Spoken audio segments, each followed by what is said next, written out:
Она што е важно е дека оваа пруга, пошто ние како држава кажуваме како ќе се гради по кои правила, ќе се гради по FIDIC правилата.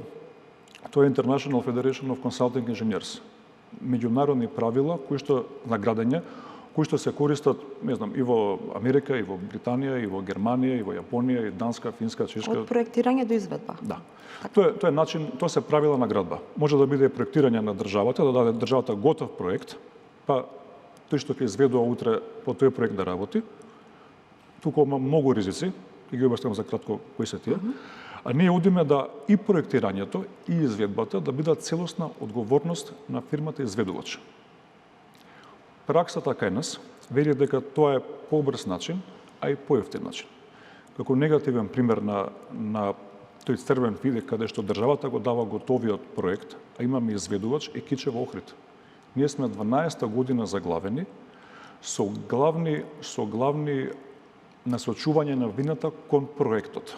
Немало доволно пристапни улици, приклучни улици, кои сените не биле решени и ред други работи.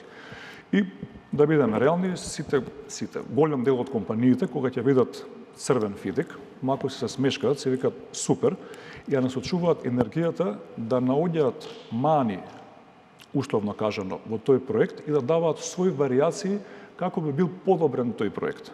Тие варијации чинат пари. И Кичево Охрид почна со 411 милиони евра, па стигнатме скоро до 600 милиони евра.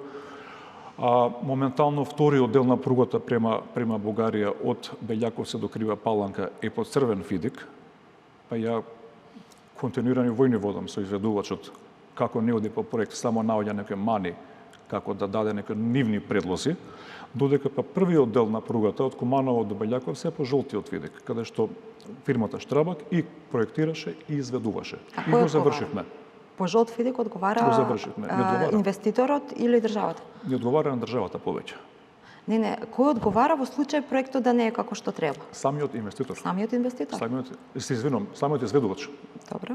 Тој има обврска и да изведува, и да проектира. Ако нешто во проектот не е во ред, е нивна одговорност. Тие мора да се го коригираат на своја сметка. Така.